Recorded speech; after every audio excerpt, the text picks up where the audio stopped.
இயேசுவின் ஜெப கோபுரம் ஊழியங்கள் வழங்கும்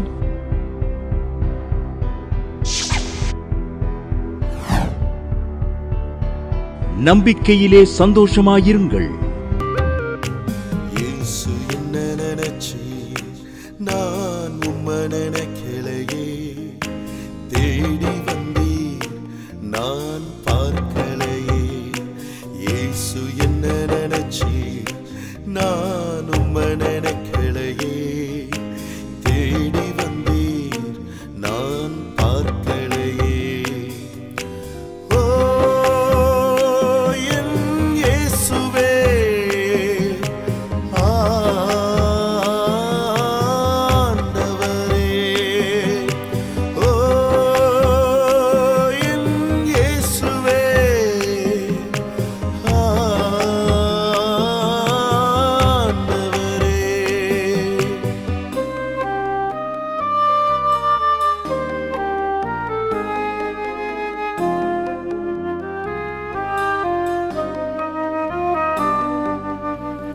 சாரிசனம் கைவிட்டாங்க, சொந்த பந்தம் விலகினாங்க.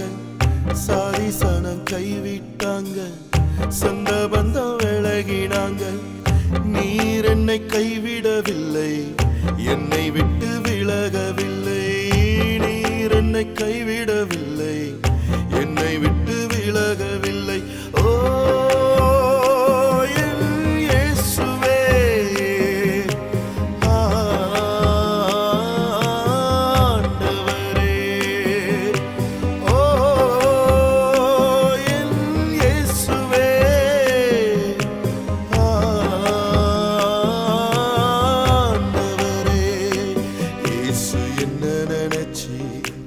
நான் உம்மை நினைக்கலையே, தேடி வந்தீர் நான் பார்க்கலையே.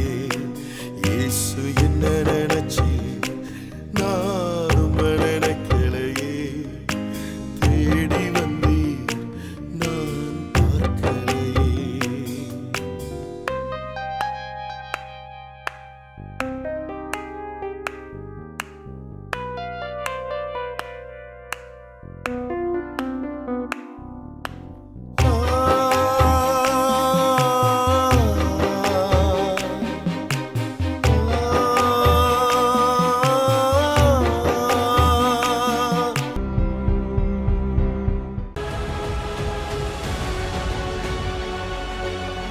சந்திரா என்கிறவங்க தூத்துக்குடியிலேருந்து எழுதியிருக்காங்க. அவங்களுக்கு கடை வாடகை விட்டு தான் அவங்களுக்கு வருமானம் வரும். வீட்டுக்காரர் இறந்துட்டாராம். கடை 2 வருஷமாக பூட்டி கிடக்கு. பக்கத்தில் கடைக்காரங்களாம் என்ன பண்ணுறாங்களாம், யார் வந்தாலும் அதை பிடிக்க விடாமல் பண்ணுறாங்களாம். நான் ஜாய் டிவி ஒவ்வொரு ஞாயிறும் மாலை 7:30 மணிக்கு பார்ப்பேன். அப்போ நான் அம்மாட்ட கீழே கொடுக்கப்பட்ட நம்பரில் ஜெபம் பண்ணேன். கர்த்தர் அற்புதமாக 2 வருஷமாக பூட்டி கிடந்த கடையை கர்த்தர் 2 வாரத்தில் நல்ல ஒரு ஆள் மொத்தமாக வாடகை பிடிக்கும்படி கர்த்தர் உதவி செய்தார். முந்தி இருந்த வாடகையை பார்க்கலாம் கூடுதலான வாடகைக்கு கர்த்தர் நல்ல ஒரு ஆளை கொண்டு வந்தார். கரெக்டாக 30ஆம் தேதி 1ஆம் தேதி கொடுத்துட்றாங்க வாடகை. கர்த்தருடைய நாமம் மகிமைப்படுவது என்று சாட்சி எழுதியிருக்காங்க. நம்பிக்கையிலே சந்தோஷமாயிருங்கள். நிகழ்ச்சியை பார்க்கிற யாவருக்கும் இயேசுவின் நாமத்தினாலே இனிய வாழ்த்துக்களை தெரிவித்துக் கொள்கிறேன். செய்திக்கு நேராக கடந்து செல்வோமா? ஏசாயா 40வது அதிகாரம் 29வது வசனம் 30வது வசனம். சோர்ந்து போகிறவனுக்கு அவர் பெலன் கொடுத்து சத்துவம் இல்லாதவனுக்கு சத்துவத்தை பெருக பண்ணுகிறார். இளைஞர் இளைப்படைந்து சோர்ந்து போவார்கள், வாலிபரும் இடறி விடுவார்கள். கர்த்தருக்கு காத்திருக்கிறவர்களோ புது பெலன் அடைந்து கழுகுகளைப் போல செட்டைகளை அடித்து எழும்புவார்கள். அவர்கள் ஓடினாலும் இளைப்படையார்கள், நடந்தாலும் சோர்ந்து போகார்கள். சோர்ந்து போற ஒரு நிலைமை. சோர்ந்து போகிறவருக்கு அவர்கள் பெலன் கொடுக்கிறார். சத்துவம் இல்லாதவர்களுக்கு சத்துவத்தை பெருக பண்ணுகிறார். முதலாவது, ஒரு தேவ பிள்ளைக்கு ஆவியில் சோர்வு வருகிறது. ஆவியில் சோர்வு வருகிறது. என்னாகமம் 14வது அதிகாரத்தை வாசித்து பார்த்தோமானால், தேவ பிள்ளையாகிய மோசே ஆண்டவர் வாக்குத்தத்தம் பண்ணின கானான் தேசத்தை சுதந்தரிக்கும்படியாய் அதை வேவு பார்க்க ஒரு 12 ஒவ்வொரு கோத்திரத்திலும் ஒரு தலைவனாக 12 பேரை தெரிந்தெடுத்து அவர்களை அனுப்புகிறார். அவர்களை தேசத்தை வேவு பார்க்க அனுப்புகிறார். இந்த தேசத்தை வேவு பார்த்து வந்தவர்கள் ஒவ்வொருவரும் ஒவ்வொரு மாதிரி செய்தியை கொண்டு வருகிறார்கள். 10 பேர் அந்த தேசத்தை வேவு பார்த்து வந்தவர்களில் 10 பேர் துர்ச்செய்தியை பரப்பினார்கள்.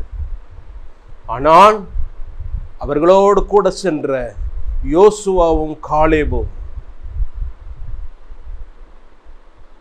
ஆவியில் நிறைந்தவர்களாய் கர்த்தருக்கு பிரியமாய் நாம் நடந்தோமானால், கர்த்தருக்கு சித்தமானால் கண்டிப்பா அந்த தேசத்தை நாம் சுதந்தரிப்போம், அந்த தேசத்து ஜனங்கள் நமக்கு இரையாவார்கள் என்று சொன்னார்.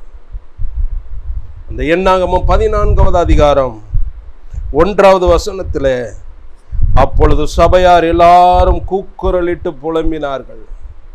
நன்றாய் கவனிங்க, ஒரு துர்ச்செய்தியை பரப்பும் போது, ஐயா எங்களால முடியாது, நம்மளால முடியாது, அங்க இருக்கிற ஜனங்கள் பெரிய ராட்சதர்களை போல காணப்படுகிறார்கள் அப்படின்னு சொல்லி 10 பேர் துர்ச்செய்தியை பேச ஆரம்பித்தார்கள். நம்மளால முடியாது, நம்மளால முடியாது, நம்மளால முடியாது, அந்த தேசத்தை நமக்கு இதாட முடியாது. நீங்க சொன்ன மாதிரிதான் அது பாலும் தேடும் ஓடுகிற தேசம்தான், அது நலமும் விசாலமுமான தேசம்தான், அது நல்ல தேசம்தான். பாருங்க அதனுடைய கனிகளை பாருங்க, கனிகள்லாம் நல்லா இருக்கு, அதுல எல்லாமே நல்லா இருக்கு, செல்வம் கொளிக்குது, அந்த தேசம் அருமையான தேசம்தான். ஆனாலும் அதுல இருக்கிற ஜனங்கள் ராட்சத பிறவியாய் காணப்படுகிறாங்கய்யா. அவங்களுக்கு முன்னாடி நாங்கெல்லாம் வெற்றுக்கிளியை போல காணப்படுகிறோம்யா. அவங்கள மேற்கொள்ள நம்மளால முடியாது சொல்லி, அப்படியே சொல்லி சொல்லி சொல்லி ஜனங்களுடைய இருதயத்தை பூரா கரைய பண்ணுகிறார்கள். அவங்கெல்லாம் ஒண்ணு சேர்ந்து வந்து மோசேக்கு முன்பாக புலம்புறாங்க. புலம்ப புலம்ப புலம்ப மோசேயினுடைய இருதயம் வேதனை கொள்கிறது. மோசேயும் ஆரோனும் அந்த 14வது அதிகாரம் என்னாகமம் 14வது அதிகாரம் 5வது வசனத்திலே பார்த்தோமானால், அப்பொழுது மோசேயும் ஆரோனும் இஸ்ரவேல் புத்திரரின் சபையாராகிய எல்லா கூட்டத்தாருக்கு முன்பாக முகங்குப்புற விழுந்தார்கள். தேவ பிள்ளையாகிய மோசேயை ஆண்டவர் கூப்பிட்டு பேசினார். எப்பா, ஜனங்களின் உபத்திரவத்தை நான் பார்க்கிறேன்ப்பா, ஜனங்கள் ஆலோட்டிகளின் நிமித்தம் அவங்கள் படுகிற வேதனைகளை நான் அறிந்து இருக்கிறப்பா. இந்த ஜனங்களை கொண்டு போகும்படி அப்பா நான் வாக்குத்தத்தம் பண்ணின அந்த கானான் தேசத்தை சுதந்தரிக்கும் பண்ணி, நலமும் விசாலமுமான அந்த தேசத்தை சுதந்தரிக்கும்படி ஜனங்களை கூப்பிடுப்பா, என்னை ஆராதிக்கும்படி அவர்களை அனுப்பு, பார்வோன்ட்ட போய் முறையீடு சொல்லுகிறார். மோசே எவ்வளவோ பேசி ஆண்டவர் மோசேக்கு பதில் கூட ஆரோனை சேர்த்து அனுப்புகிறார். அவன் சகோதரனா ஆரோனும் கூட சேர்ந்து போறாங்க, பார்வோன்ட்ட முறையிடுறாங்க. எத்தனையோ அதிசயங்களை ஆண்டவர் செய்து காட்டுகிறார். கடைசியில விடுறாங்க. இவ்வளவு தூரம் கஷ்டப்பட்டு வந்த ஜனங்கள் வனாந்தரத்துல மன்னாவால போஷிக்கிறார், செங்கடலை 2ஆக பழக்கிறத பார்க்கறாங்க, எல்லா காரியத்தையும் பார்க்கிறாங்க. அவைகளை கண்டிருந்தோம் அந்த வாக்கை விசுவாசிக்காம போனதுனால அவங்களுக்குள்ள ஒரு புலம்பல் உண்டாயிருச்சு. தேவ பிள்ளையாகிய மோசேயும் ஆரோனும் ஜனங்களுக்கு முன்பாக முகங்குப்புற விழுகிறார். நான் இந்த வசனத்தை தியானிக்கும் போது எனக்குள்ள இருந்த ஒரு கண்ணீர் நிறைந்த போராட்டம். ஏன் என் தகப்பனாகிய மோசே அவர்களுக்கு முன்பாக விழுகணும்? ஏன் என் தகப்பனாகிய ஆரோன் அவர்களுக்கு முன்பாக விழுகணும்? தேவன் தெரிந்து கொண்ட பாத்திரம் அல்லவா, ஆண்டவர் வேறு பிரித்த ஜனம் அல்லவா, ஆண்டவர் முகமுகமாய் பேசின தாசன் அல்லவா, ஏன் அவர் ஜனங்களுக்கு முன்பாக விழுகணும்? நன்றாய் கவனிங்க. ஒரு ஆவியில் சோர்வு, ஆவியில் சோர்வு. தேவ பிள்ளையாகிய மோசேக்கு ஆவியில் சோர்வு வந்தது. இந்த சோர்வுலதான் ஜனங்களுக்கு முன்பாக விழுகிறார். ஆண்டவர் பேசினார். அடுத்து, மோசே எழுந்திருப்பா, இவங்களை பூரண அதமாக்குறேன்ப்பா. ஆண்டவரே வேண்டாமா, ஆண்டவரே வேண்டாப்பா. உன் கூட வர்ற ஜனங்கள் வணங்கா கழுத்துள்ள ஜனங்கள்பா, இவங்களை நான் அதமாக்கி போடுறேன், உன்னைய நான் நிப்பாட்டுறேன், வேண்டாப்பா சொல்லி ஆண்டவர் பாதத்துல முறையிடுகிறார். ஆண்டவரை நோக்கி கதறி ஜெபிக்கிறார். ஜனங்களுக்காக மன்னிப்பு கேட்கிறார். நன்றாய் கவனிங்க. ஆவியில் சோர்வு ஒரு தேவ பிள்ளைக்கு வருமானா, முதலாவது தேட வேண்டியது மனுஷருடைய பாதத்தை அல்ல, கர்த்தருடைய பாதத்தை முதலாவது தேட வேண்டும். இந்த ஆவியில் சோர்வு வரும்போது நீங்கள் பலப்பட வேண்டிய ஒரே இடம் தேவ சமூகம். அந்த சமூகத்துல தான் உங்களுக்கு பலன் கிடைக்கும். அந்த சமூகத்துல தான் உங்களுக்கு பலன் கிடைக்கும். அடுத்த ஒரு காரியத்தை பார்த்தோமானால் 1 ராஜாக்கள் 19வது அதிகாரம் 1வது வசனத்திலிருந்து வாசித்தோமானால், எலியா ஆண்டவருக்காக வைராக்கியமாய் நின்ன ஒரு தேவ மனுஷன். அந்த தேவ மனுஷன் வானத்தில் இருந்து அக்கினியை கொண்டு வந்த ஒரு தேவ மனுஷன், ஆண்டவருக்காக வைராக்கியமாய் நின்ற தேவ மனுஷன், பாகால் தீர்க்கதரிசிகளை அதமாக்கப்பட்ட ஒரு தேவ மனுஷன், அருமையான தேவ மனுஷன். இந்த தீர்க்கதரிசியினுடைய வாழ்க்கையில அவருடைய ஆத்துமா சோர்ந்து போகும் நிலைமைக்கு ஆயலானது. காரணம் என்ன? யேசபேல், ஆகாபினுடைய மனைவி யேசபேல் ஒரு வார்த்தை சொல்லுகிறார். வாசிப்போமா? 1 ராஜாக்கள் 19வது அதிகாரம் 1வது வசனத்திலிருந்து வாசித்தோமானால், எலியா செய்த எல்லாவற்றையும் அவன் தீர்க்கதரிசிகள் எல்லாரையும் பட்டயத்தாலே கொன்று போட்ட செய்தி அனைத்தையும் ஆகாப் யேசபேலுக்கு அறிவித்தான்.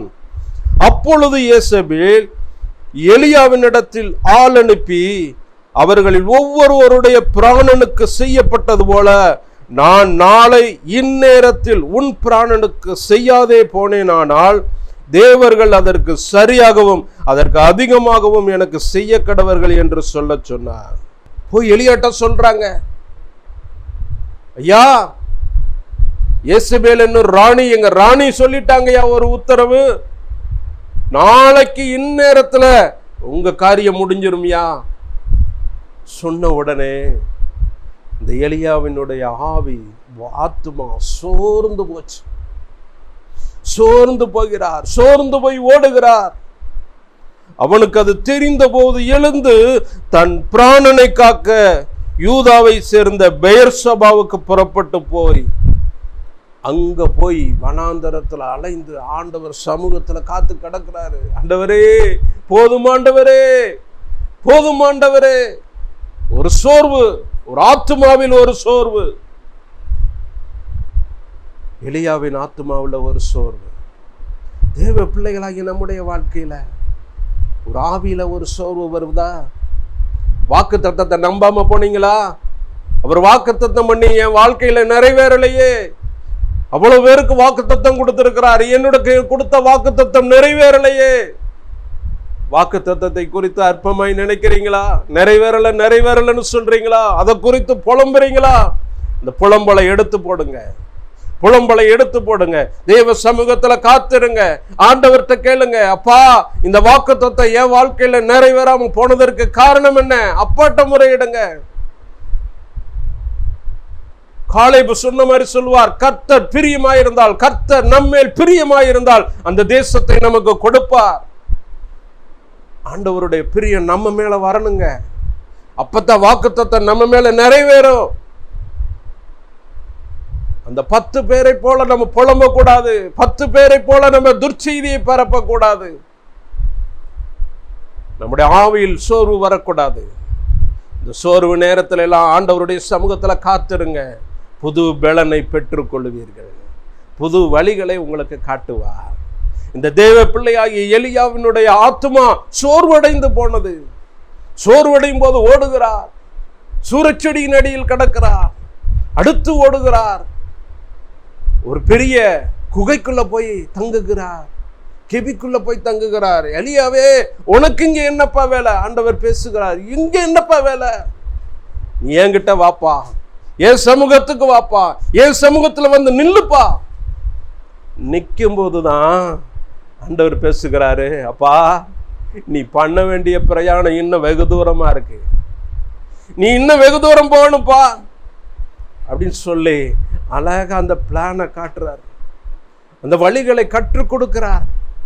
தேவ பிள்ளைகளாகிய நமக்கு ஆண்டவர் வழிகளை கற்றுக் கொடுக்கிறார்.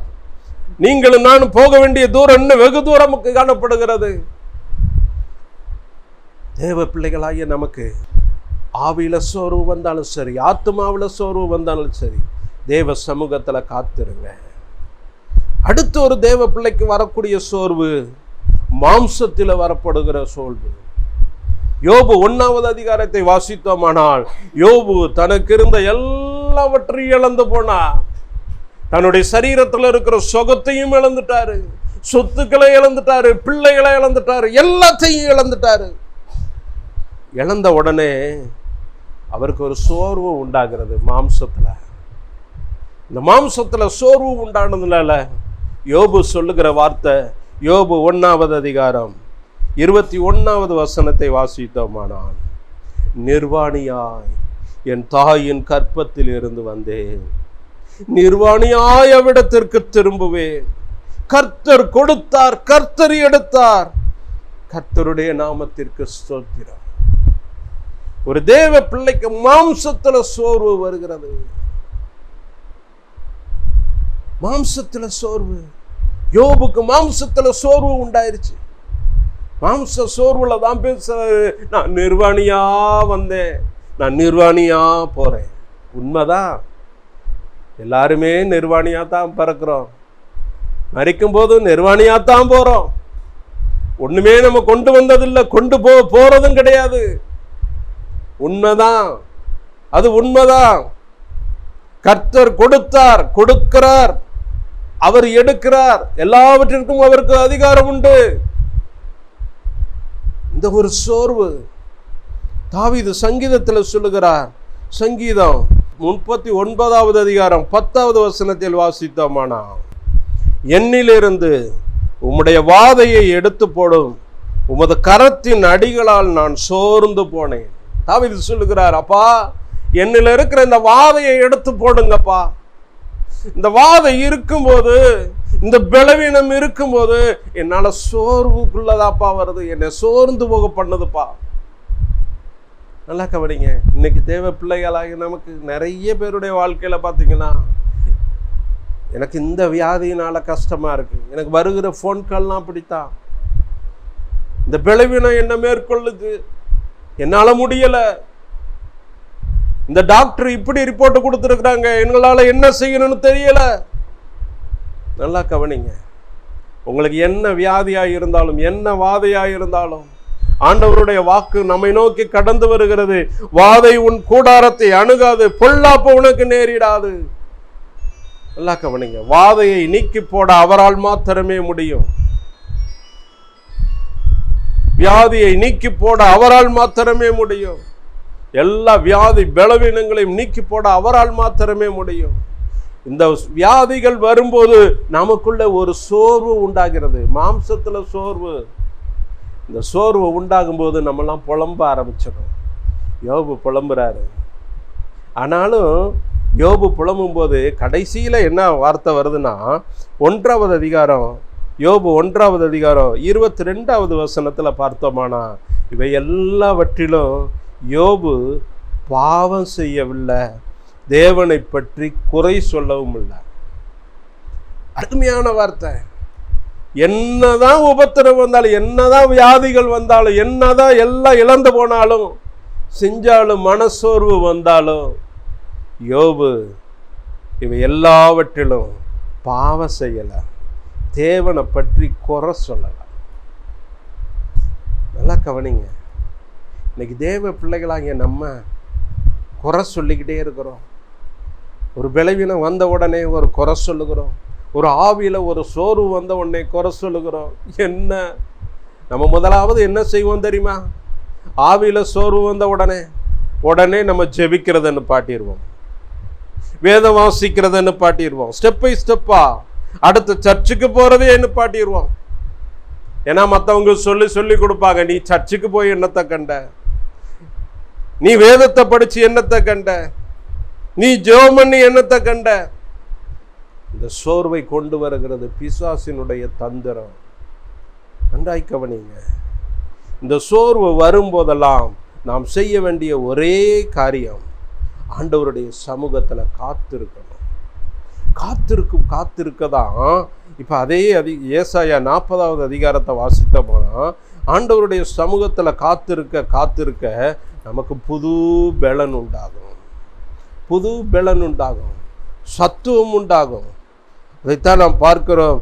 ஏசாயா 40வது அதிகாரம் 29வது வசனத்தில் சோர்ந்து போகிறவனுக்கு அவர் பலன் கொடுக்கிறார், சத்துவம் இல்லாதவர்களுக்கு சத்துவத்தை பெருக பண்ணுகிறார். உங்களுக்கு பலனை கொடுப்பார். நீங்க சோர்ந்து போய் கிடக்கிற நேரம், தேவ சமூகத்துல கிடக்கிற நேரம், உங்க கண்ணீரை தொடப்பார்.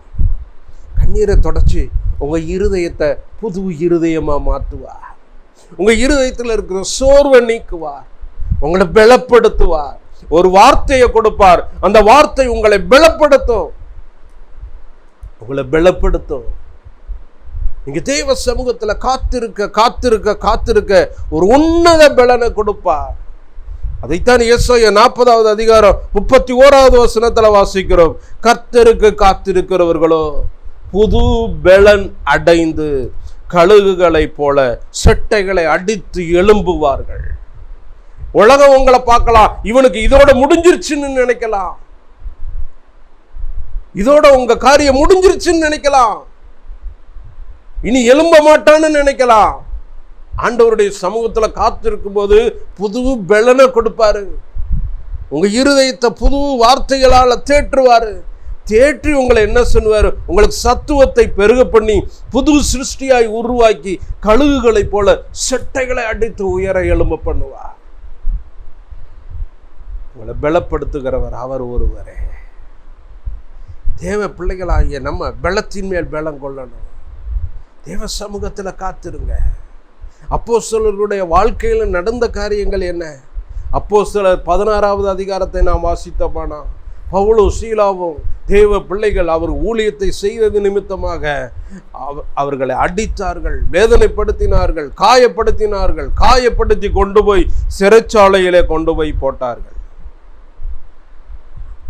அப்போஸ்தலர் 16வது அதிகாரம் 23வது வசனத்திலிருந்து வாசித்தோமானால், அவர்களை அநேக அடித்த பின்பு சிறைச்சாலைகளை வைத்து அவர்களை பத்திரமாய் காக்கும்படி சிறைச்சாலைக்காரனுக்கு கட்டளையிட்டார்கள். அவன் இப்படிப்பட்ட கட்டளையை பெற்று அவர்களை உட்காவல் அறையிலே அடைத்து அவர்கள் கால்களை தொழுமரத்தில் கட்டி வைத்து, பாருங்க, காலெல்லாம் கட்டி போட்டாங்க. நடு ராத்திரியிலே பவுலும் சீலாவும் ஜெபம் பண்ணி தேவனை துதித்து பாடினார்கள். நல்லா கவனிங்க. இந்த தேவ பிள்ளைகளுடைய வாழ்க்கையில அடி வாங்குறாங்க, வேதனைப்படுத்தினாங்க, அத்தனை பேர் பரியாசம் பண்ணாங்க, அத்தனை நிந்தனைகளை மேல ஏற்றுக்கொண்டாங்க. சிறைச்சாலைக்குள்ள போடுறாங்க, உள்ள போட்டு கால்களை தொழுமுறத்துல மாட்டி வைக்கிறாங்க. எவ்வளவு வேதனை இருந்திருக்கும் பாத்தீங்களா? எவ்வளவு மன சோர்வு வந்திருக்கும்.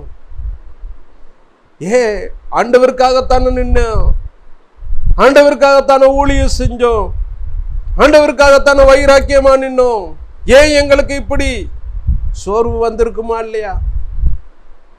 நம்மளா இருந்தா அதிகமான சோர்வு வந்திருக்கும். சின்ன விஷயங்களுக்கே நம்ம சோர்ந்து போறோம்ல. தேவ பிள்ளைகளாகிய பவுலும் சீலாவும் அவர்களுக்குள்ள சோர்வு வந்தாலும் சோர்வை துதியினாலே மேற்கொள்ளுகிறார்கள். அவர்கள் செய்த காரியம் என்ன? ஜெபம் பண்ணி தேவனை துதித்து பாடினார்கள். எத்தனை வேதனை, உடம்பெல்லாம் ரணவேதனை, ஒரு பக்கம் அடிச்சு பூரா ரத்த காயமா இருக்கு.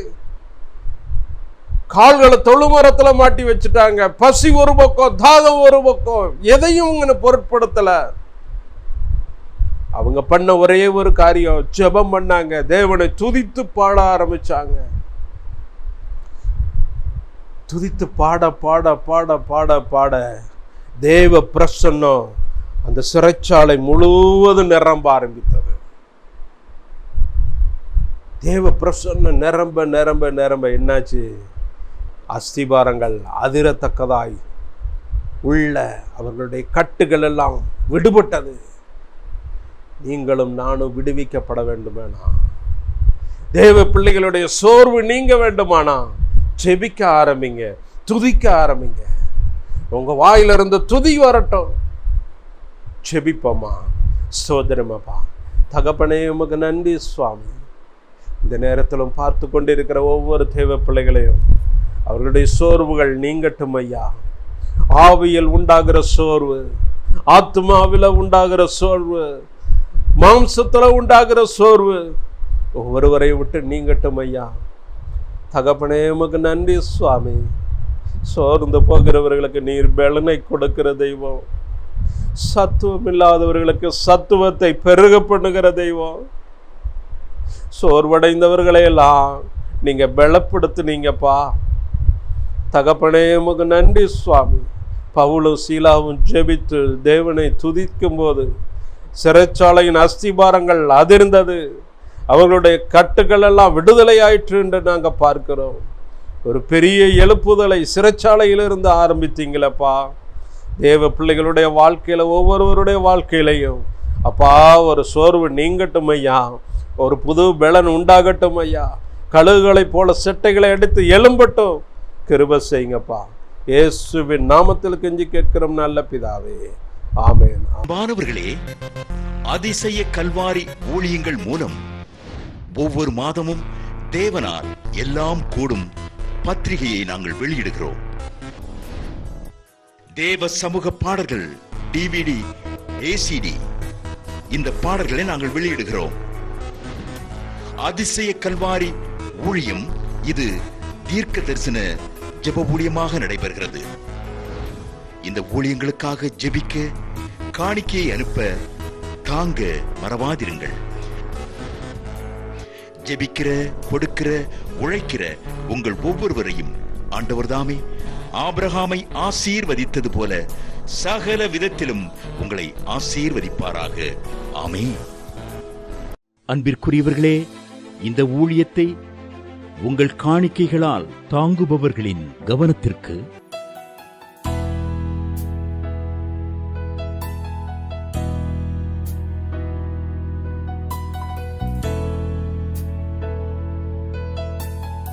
எங்களது முகவரி சகோதரி எலிசபெத் சுந்தர்ராஜன், எண் 27, பொதிகை தெரு, குழந்தை சாமி நகர், வண்டியூர், மதுரை 20. செல்போன் எண்கள் 9487177765 9095328172 மற்றும் 9443930850.